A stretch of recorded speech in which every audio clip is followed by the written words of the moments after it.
هذا راح استغل الغلط اللي غلطه واكسر البيضة. اكسر البيضة يا شباب هيك حتى نشوفه اذا اجانا. والله طب على الاورنج واحدة لو رايح مساعدة حتى نقضي على الاورنج. يلا يلا مش هي شنو سالفة البيضة؟ شباب هاي بيضتي.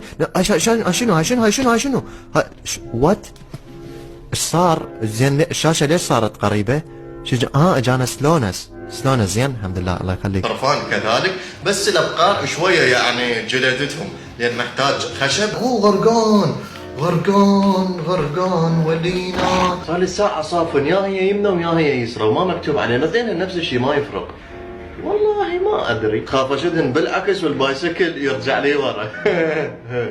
لا مو ذولا اللي ببالي. الاخير منو؟ الاخير يكون يستاهل. دندني. تخيل شجرة بيها وراء طاحت نخلة من عدها